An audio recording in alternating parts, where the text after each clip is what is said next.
पिछले अनगिनत दशकों से गर्मियों के आने के साथ बुंदेलखंड से आने वाली तस्वीरें लोगों को डराती थी।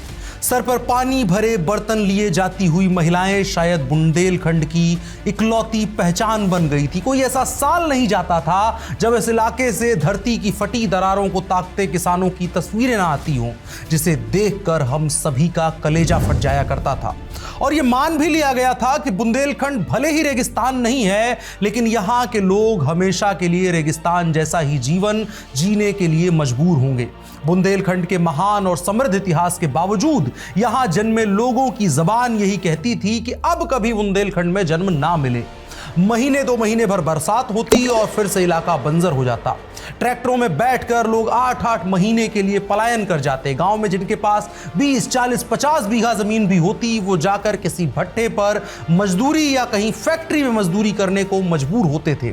जमीनें कौड़ियों के भाव बिकती और अनमोल इंसान का मोल साहूकारों की जरूरत तय करती थी। और इसकी वजह क्या थी? तो बुंदेलखंड में महीने के 300 दिन पड़ने वाली बेहद तेज धूप धरती का पानी और इंसान का खून सोख लेती थी। और सरकारों ने क्या किया? उन्होंने तो मानो सिर्फ डाकुओं के छुपने के लिए इस इलाके को छोड़ रखा था। ददुआ, बालखड़िया, ठोकिया जैसे डाकू इस इलाके की दूसरी पहचान थे। समाजवादी पार्टी के टिकट पर इनमें से कईयों के रिश्तेदारों ने तो विधानसभा की एसी की ठंडी हवा खाई और मिनरल वाटर पिया, और बुंदेलखंड वो सिर्फ और सिर्फ प्यासा ही रहा। धूप उसका अभिशाप थी। लेकिन एक दिन एक फैसले से उसकी कहानी बदल गई, और आज हम आपको उसी फैसले के बदलने की कहानी को सुनाने के लिए हाजिर हुए हैं। नमस्कार, मेरा नाम है अनुराग मिश्रा और आप देख रहे हैं ऑप इंडिया। आपसे अनुरोध कि हमारे यूट्यूब चैनल को सब्सक्राइब करें, फेसबुक, ट्विटर, इंस्टाग्राम, जिस भी प्लेटफॉर्म पर हमें देख रहे हैं वहां फॉलो करें और वीडियोस को हमारे साझा भी करें। तो जहां से पलायन एक सामाजिक वास्तविकता बन चुका था, जिस बुंदेलखंड की पहचान वर्षों तक सूखे, बेरोजगारी और बदहाली से जुड़ रही थी, वही बुंदेलखंड अब भारत के सबसे बड़े सौर ऊर्जा केंद्रों में शामिल होने की तैयारी कर रहा है। और मैं आपको यही कहानी बताने जा रहा हूं कि सौर ऊर्जा ने पूरे बुंदेलखंड की तस्वीर को कैसे बदला है। और बुंदेलखंड चले उससे पहले आप पूरे उत्तर प्रदेश का भी एक बार हाल देख ही लीजिए। दरअसल उत्तर प्रदेश हमेशा से बिजली संकट से जूझता था। जो भी यूपी के लोग होंगे वो जानते हैं। 25 करोड़ से अधिक आबादी वाले इस राज्य में बिजली आना एक वक्त पर भगवान के किसी आशीर्वाद से कम नहीं होता था। सेलिब्रेट करते थे हम लोग। ग्रामीण इलाकों में घंटों घंटों की बिजली कटौती सामान्य बात थी। डिस्कॉम घाटे में थे और सौर ऊर्जा को लेकर नीति वगैरह तो छोड़िए, बात भी करने वाला कोई नहीं था। मैं यूपी से आता हूं, मुझे अच्छे से याद है 2012 या 13 में मेरे घर पर 100 वाट के 2 बहुत छोटे छोटे सोलर पैनल लगाए गए थे, और वो मार्केट में नहीं मिले थे, बल्कि दिल्ली से आने वाली एक बस में रखकर मंगवाया गया था। इंस्टॉल होने के बाद पूरे गांव में लोगों ने एक वक्त पर ऐसे रिएक्ट किया कि मानो यूएफओ का लैंडिंग स्टेशन हमारी छत पर बन गया हो। लेकिन 2014 के बाद थोड़ा सा सोलर पैनल का प्रचार होना शुरू हुआ। प्रधानमंत्री नरेंद्र मोदी, जिनकी छवि ही नवाचारों का स्वागत करने वाली थी, उन्होंने इसके बारे में अपनी पॉलिटिकल रैलियों में बोलना शुरू किया। कुछ पॉलिसीज आई, सब्सिडी मिलना शुरू हुई। लेकिन फिर भी उत्तर प्रदेश में उस वक्त समाजवादी पार्टी की सरकार थी और वो उस टाइम गन्ना किसानों को सिंचाई के लिए बिजली और नहर के पानी का मैनेजमेंट नहीं देख पा रही थी। सोलर का नवाचार तो क्या ही हो सकता था। 2017 में फिर सरकार बदली, डबल इंजन का टर्म उत्तर प्रदेश को समझ आया और बीजेपी की सरकार बनी। योगी आदित्यनाथ मुख्यमंत्री बने। तब उत्तर प्रदेश की कुल सौर क्षमता केवल 288 मेगावाट की थी। उस समय उत्तर प्रदेश सौर ऊर्जा के क्षेत्र में बाकी देश के राज्यों से काफी पीछे था। उस समय गुजरात और राजस्थान जैसे राज्य सौर ऊर्जा के क्षेत्र में काफी आगे निकल चुके थे। गुजरात की बात करें तो सोलर से 2017 तक 1262 मेगावाट बिजली का उत्पादन हो रहा था। अंतर आप देख सकते हैं, यूपी और गुजरात के बीच में 2017 का डिफरेंस क्या था। लेकिन 2017 के बाद राज्य सरकार ने, योगी आदित्यनाथ की सरकार ने, ऊर्जा को केवल बिजली उत्पादन के रूप में नहीं बल्कि फ्यूचर की आर्थिक और रणनीतिक आवश्यकता के रूप में देखना शुरू किया। इसी थॉट ने उत्तर प्रदेश में सौर ऊर्जा के बड़े क्षेत्रों में बड़े स्तर पर नीतिगत बदलाव को जन्म दिया। इसका बड़ा उदाहरण यूपी सोलर एनर्जी पॉलिसी 2022 रही। इस नीति के तहत अगले 5 वर्षों में 22,000 मेगावाट सौर क्षमता को डेवलप करने का लक्ष्य रखा गया।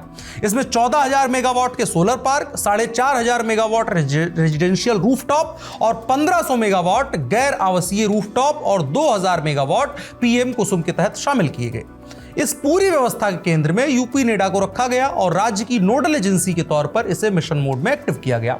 सरकार ने इसे केवल एक प्रशासनिक संस्था के तौर पर नहीं बल्कि सौर ऊर्जा परिवर्तन के मुख्य केंद्र के तौर पर इस्तेमाल किया। आज 5000 से अधिक कंपनियां यूपी नेडा के साथ पंजीकृत बताई गई हैं और अगले 5 वर्षों में 30,000 युवाओं को सूर्य मित्र के रूप में प्रशिक्षित करके उनको ट्रेन करने की योजना बनाई गई है। आजकल आप अगर यूपी में घूमेंगे तो लगभग हर इलाके में 2-4 लड़के सोलर के बारे में बताते, व्हाट्सएप पर स्टेटस लगाते, उसका फायदा गिनवाते मिल जाएंगे। ये वही सूर्य मित्र योजना के तहत ट्रेन किए गए लोग हैं जो अब मार्केट में आ रहे हैं। पीएम सूर्य घर योजना इसका सबसे बड़ा उदाहरण बनकर सामने आई है। फरवरी 2024 में शुरू हुई इस योजना का लक्ष्य 1 करोड़ घरों पर सोलर पैनल लगाना था और उत्तर प्रदेश इसके क्रियान्वयन में सबसे अग्रणी राज्य बनकर उभरा है। सोचिए, कभी गुजरात राजस्थान से पीछे रहता था, अभी स्थिति यह है कि उत्तर प्रदेश में 4,48,233 घरों में सोलर पैनल इंस्टॉल किए गए हैं और इतना कॉमन हो गया है कि अब मेरे गांव की तरह किसी ने नहीं सोचा कि ये यूएफओ की लैंडिंग का स्टेशन है। अब लोग समझ रहे हैं कि हाँ, सोलर क्या है, पैनल कैसे लग रहा है और उससे क्या फायदा निकल रहा है। मार्च 2026 में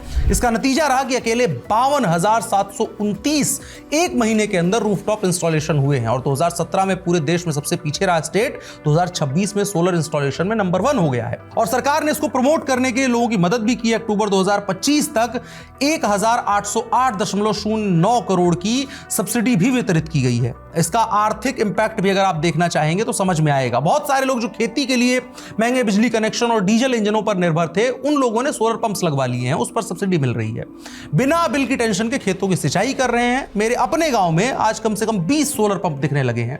वो लोग अपना भी खेत सींच रहे हैं और साथ ही साथ कुछ पैसे लेकर के दूसरों के खेतों की सिंचाई भी कर रहे हैं। 3 किलोवाट का सोलर सिस्टम लगवाने वाले परिवारों को सालाना करीब 30,000 रुपए की आर्थिक बचत भी हो रही है और इसके साथ साथ 1.25 लाख से अधिक प्रत्यक्ष और अप्रत्यक्ष रोजगार तथा 16.5 लाख मीट्रिक टन वार्षिक कार्बन एमिशन में कमी का दावा भी किया गया है। यह कहानी पूरे उत्तर प्रदेश की हुई, लेकिन हमने जहां से शुरू किया था बुंदेलखंड से, वहां वापस आते हैं। और ये जानना बहुत जरूरी है कि जहां सामान्य परिस्थितियां थी वहां तो ये चेंज एक टेक्नोलॉजी चेंज के तौर पर देखा जाएगा कि पहले डीजल इंजन था, अब सोलर पंप है, पहले बिजली कनेक्शन था, अब सोलर कनेक्शन है। लेकिन जहां कुछ नहीं था, जहां का एक जमींदार भी एक वक्त पर किसी ठेकेदार का मजदूर बनने को मजबूर था, वहां इस तकनीकी ने क्या किया। जो खेत सदियों से पानी नहीं धूप पी रहे थे, वहां आपके सोलर पैनल क्या कर रहे हैं, इसको समझना बहुत जरूरी है।